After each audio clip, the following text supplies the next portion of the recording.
우리가 인생을 살아가다 보면 언젠가는 반드시 정말 하나님께서 이때 함께 하셨구나, 이 순간이 정말 이해할 수도 없었고 마냥 힘들기만 한 순간인 줄 알았는데 하나님께서 지켜주신 거였구나.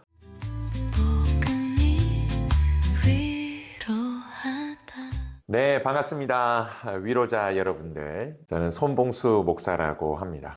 저희는 지금 계속 성도는 무엇을 믿는가에 대해서 이렇게 나누고 있습니다. 사도신경을 통해서 우리가 성도가 어떤 것을 믿는지 우리가 지금 공부하고 있는 중인데요, 우리는 사도신경의 첫 절을 고백하면서 전능하신 창조주 하나님을 믿는다라고 그렇게 고백을 합니다. 여기서 중요한 개념 중 하나가 바로 섭리라는 개념입니다. 섭리는 하나님께서 세상을 창조하신 후에 내버려 두지 않으시고 지금도 깊이 관여하고 계시다는 뜻입니다. 하나님께서는요, 이 세상을 붙들고 계십니다. 창조의 능력으로 붙들고 계십니다. 만약 하나님께서 그 붙드신 손을 잠시라도 놓으신다면 이 세상은 단 1초도 유지될 수 없습니다. 하나님께서는 선하신 뜻과 그분의 계획으로 이 세상을 하나님 나라의 완성을 향해 이끌고 계십니다. 우리의 오늘이 유지되고 있는 이유, 우리가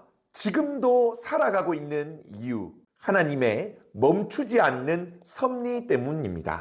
하나님께서 모든 것을 섭리하신다라고 이렇게 이야기할 때에 이런 오해를 하는 분들이 가끔 계십니다. 그럼 우리는 그 하나님께서 조종하시는 꼭두각시나 그런 로봇이 아닌가요? 하지만 이것은 섭리를 심각하게 오해한 것입니다. 하나님께서는 우리의 의지를 무시한 채 최면을 걸어서 움직이는 그런 분이 아닙니다. 우리를 강요하거나 억압해서 협박해서 로봇처럼 노예처럼 마음대로 조종하시는 분도 아닙니다. 하나님께서는요, 인격적인 분이십니다. 하나님께서는 우리의 자유의지를 존중하십니다. 우리의 자유의지를 존중하면서도 그분의 위대한 지혜로, 그분의 전능한 능력으로 모든 상황을 다스려서 결국 주님의 선한 뜻으로 우리를 인도하십니다. 여러분의 선택은요, 존중받습니다. 하지만 그러면서도 하나님께서는 우리의 선택을 존중하시되 하나님의 목적을 반드시 이루어 가십니다. 하나님께서는요, 하나님의 일을 하실 때 기적으로만 일을 하시지 않습니다. 물론 때로는 초자연적인 기적을 베풀기도 하시지만 그것은 그 보편적인 방식은 아니에요. 하나님께서는 보통 우리가 살아가는 이 세상의 법칙과 제도를 통해서 일을 하십니다. 예를 들어서 돈이 필요한 성도가 기도를 한다고 할 때에 하늘에서 갑자기 막 현금 뭉치가 후두두두둑 막 이렇게 떨어지는 거, 이런 일은 거의 없다고 보시면 됩니다. 정말 간혹 가끔씩 하나님께서 놀라운 기적을 베푸시는 일이 있기는 있습니다. 하지만 이렇게 일하시는 경우는요, 아주 특별한 경우입니다. 대신 하나님께서는 나에게 딱 맞는 대출 제도를 알게 하시거나 새로운 일거리를 우리에게 주시거나 직장에서 승진하게 하시는 방법 등으로 우리 가운데 역사하십니다. 그러니까 하나님께서는 일상의 평범한 기회를 통해서 일하신다는 겁니다. 그것이 가장 보편적인 하나님의 일하는 방식, 섭리의 방식입니다. 이런 관점으로 본다면 우리가 누군가를 섬긴다는 것은 정말 놀라운 일입니다. 성도의 일상의 섬김은 누군가에게는 정말 간절한 기도에 대한 응답이 될 수도 있다는 겁니다. 때로는 우리 가운데 하나님께서 성령님의 감동을 주실 때가 있어요. 누군가를 섬겨야겠다는 감동을 주실 때가 있는데 이때 순종함으로 섬기면 그 누군가에게는 그 하나님의 사랑과 은혜의 통로가 될 수 있다는 겁니다. 섭리를 믿는다면 우리는 가장 먼저 이 사실을 깨닫게 됩니다. 이 세상에 우연히 일어나는 일은 단 하나도 없다. 마태복음 10장 29절은 참새 한 마리가 땅에 떨어지는 것도 하나님의 허락 없이는 불가능하다고 말합니다. 우리가 보기에 아주 사소하고 작은 일, 스쳐 지나가는 인연까지도 모두 하나님의 다스림 안에 있습니다. 여러분에게 일어난 그 우연 같은 만남, 그 우연 같은 사건들은 사실 하나님의 세밀한 설계 안에 있습니다. 세밀하게 우리의 삶을 살피시는 하나님의 섭리를 신뢰하시기를 바랍니다. 이 하나님의 섭리를 믿을 때에 매 순간 매 순간이 너무 소중한 거예요. 그리고 기대가 되는 거예요. 하나님께서 어떤 섭리로 또 어떤 계획을 이루실까? 그래서 섭리를 믿는 성도의 삶은 늘 감사함과 기대와 설렘이 있는 삶입니다. 저는 고등학교 때 연극을 잠깐 했었어요. 상당히 재밌었고, 개인적인 생각입니다. 개인적인 생각으로는 연극에 좀 재능이 있었다. 그렇게 생각을 합니다. 근데 사실 그 연기를 전공으로 삼기에는 사실 그런 선택을 할 만한 용기는 없었어요, 저한테. 그래서 연극은 저한테 하나의 취미로 끝나지 않았나 그런 생각을 할 때가 있었습니다. 학창 시절에 좋은 추억 이 정도로 생각을 했었던 것 같아요. 그런데 대학교에서 만난 어떤 교수님께서 제가 연극을 했다는 이야기를 들으시고는 저한테 이런 이야기를 하셨습니다. 네가 배운 연극이 목회하는데 또 설교를 하는데 반드시 쓸 것이다. 그때는 그렇겠다 그런 생각 정도만 했었습니다. 그런데 지금 돌아보면 정말 그 교수님 이야기가 맞더라고요. 제가 설교를 잘하는 것은 아니지만 그래도 제가 설교할 때의 장점이 뭐냐면 표현력에 그 장점이 있습니다. 특히 청년과 청소년들을 섬길 때 이런 표현력은 정말 귀하게 쓰임 받는 것 같아요. 돌아보면 제가 이 인생을 통해서 배운 것들, 심지어는 고난조차도 하나님의 섭리 안에서 하나님께서 너무 귀하게 사용하고 계시다는 사실을 깨달을 수 있었습니다. 세상 모든 만물은요, 하나님의 다스림 안에 있습니다. 그런데 그 중에서도 하나님께서 특별히 다스리는 존재가 있습니다. 바로 하나님의 자녀인 성도들입니다. 성도는 하나님의 자녀이기 때문에 하나님께서 특별히 그들을 다스리고 보호하시고 지키시고 통치하십니다. 하나님의 섭리는 모든 세상 가운데 있지만 그러나 그 중에서도 하나님의 자녀인 성도들에게 특별한 인도하심이 있습니다.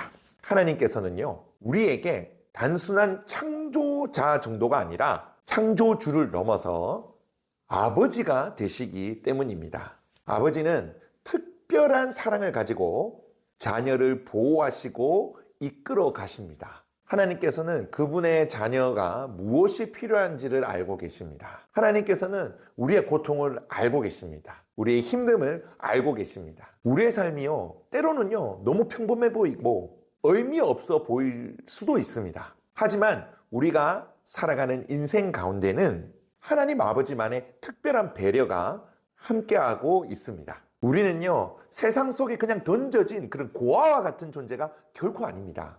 전능하신 하나님 아버지의 특별한 관심과 특별한 인도하심을 받는 그분의 자녀입니다. 우리가 이 사실을 믿을 때에 세상을 살아갈 때 느끼는 그런 막막함이라든지 불안 같은 것에서 자유할 수 있는 것 같습니다. 우리가 하나님께서 아버지가 되신다는 사실을 믿을 때 하나님 아버지께서 나를 특별히 보호하시고 지키시고 이끄신다는 그 사실을 믿을 때 우리는 그때에 염려에서 걱정에서 벗어날 수 있습니다. 우리가 인생을 살아가다 보면 정말 막막할 때가 있잖아요. 그때에도 하나님께서 아버지가 되셔서 특별한 자녀인 우리들을 돌보신다는 생각을 떠올릴 때 우리는 그런 막막함에서 자유로워질 수 있다는 겁니다. 내가 하나님의 자녀라는 사실을 생각하고 또 생각하고 그것을 선포하고 그것을 믿을 때에 우리는 우리를 사로잡는 그 불안에서 벗어날 수가 있다는 겁니다. 하나님께서 아버지가 되신다. 그 전능하신 하나님께서 아버지가 되시기 때문에 우리는 안전할 수가 있습니다. 그리고 그 안전함이 믿어질 때에 그때 우리는 평안과 안식을 누립니다. 내가 불안함이 찾아올 때 그리고 염려가 찾아올 때 걱정에 사로잡힐 때 우리가 해야 하는 일은 뭐냐면 하나님께서 아버지가 되셔서 우리를 특별하게 돌보신다는 사실을 묵상하고 되뇌이고 믿고 그 사실을 붙들고 기도할 때에 그런 염려와 걱정으로부터 자유로워질 수 있습니다. 우리 한번 생각해 보십시오. 하나님의 선한 인도하심을 우리가 믿는다라고 했을 때에 그때에 우리가 평안할 뿐만이 아니라 우리가 정말 안식을 누릴 뿐만이 아니라 삶의 매 순간 매 순간이 감사인 거예요. 지금도 붙들고 계시고 지금도 인도하고 계시고 지금도 하나님께서 안전하게 지켜주시고 계신다는 사실을 믿는다면 순간순간이 감사의 제목이고 삶의 순간순간이 하나님을 향한 감사의 이유가 되는 겁니다. 지금 고난이 있으십니까? 그리고 감당하기 어려운 문제가 여러분 앞에 있습니까? 걱정과 근심 잠깐 하실 수는 있습니다. 그러나 사로잡히지는 마시길 바랍니다. 그 고난조차도 하나님의 허락 없이는 있을 수가 없습니다. 그 고난조차도 하나님의 섭리 아래 있다는 사실을 여러분 믿으시기를 바랍니다. 내가 다 이해할 수 없을 때도 있습니다. 하지만 하나님께서는 아버지가 되시기 때문에, 선하신 아버지가 되시기 때문에 가장 완전한 길로, 선한 길로 우리를 인도하고 계십니다. 걱정으로 우리의 에너지를 낭비하지 맙시다. 염려로 우리의 힘을 딴 데 낭비하지 맙시다. 그 에너지를 오히려 기도하는 데에 가져갑시다.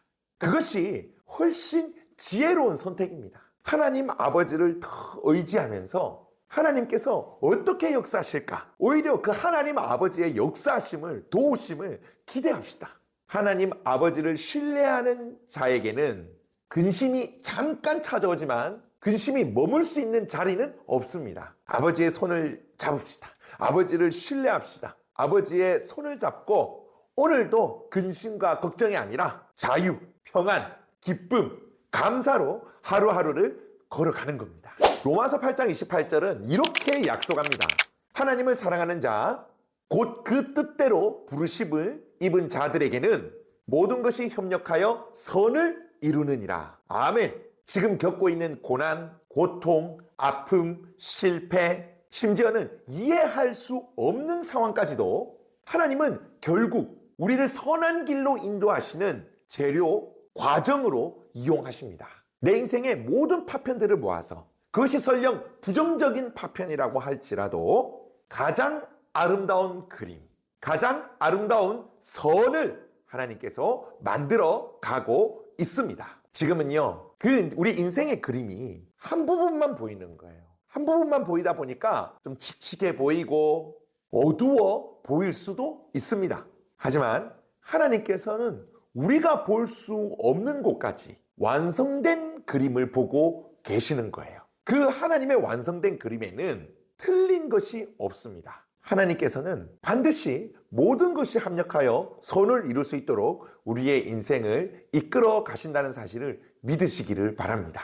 지금은 이해하지 못할 수도 있는데 우리가 인생을 살아가다 보면 언젠가는 반드시 정말 하나님께서 이때 함께 하셨구나. 이 순간이 정말 이해할 수도 없었고 마냥 힘들기만 한 순간인 줄 알았는데 하나님께서 지켜주신 거였구나. 이 일을 통해서 하나님께서 나에게 큰 은혜를 베푸셨구나. 그렇게 감사하는 순간이 언젠가 찾아오게 됩니다.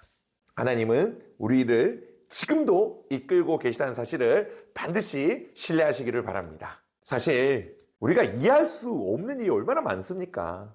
정말 이거는 말도 안 된다. 이런 일들이 우리 인생에 일어나는 경우가 사실 너무 많습니다. 왜 이런 일이 일어났을까? 왜 이런 답답한 일이 일어났을까? 왜 이런 힘든 일이 나에게 일어났을까? 하지만 성경이 말하는 거예요. 우리가 앞날은 알지 못하지만 우리가 분명히 알 수 있는 건 뭐냐면 하나님이 아버지가 되시고 그 하나님 아버지께서 전능하시고 그 하나님 아버지께서 정말 선하시다는 거예요. 모든 것이 협력해서 선을 이룬다는 겁니다. 하나님은 전능하시고 하나님을 아버지가 되셔서 우리를 죽기까지 사랑하시는 분입니다. 하나님의 지혜는 완벽하고요. 하나님의 사랑은 그 어떤 것보다도 위대하고 큽니다. 우리가 감히 측량할 수 없을 만큼 하나님께서는 우리를 사랑하고 계십니다. 우리 이제 혼자 답답해하지 말고 염려 내려놓고 걱정 내려놓고 하나님 아버지께 우리를 선한 길로 지금도 인도하고 계시고 일하고 계시는 하나님 아버지께 우리의 인생을 맡겨 드립시다. 그분이 이루어가시는 그 놀라운 섭리와 그분의 계획을 우리가 함께 신뢰하면 좋겠습니다. 네, 오늘도 너무 수고하셨습니다. 또 다음 시간에 더 좋은 영상으로 찾아뵙겠습니다. 오늘은 여기까지입니다. 오늘도 행복한 하루, 평안한 하루 되십시오.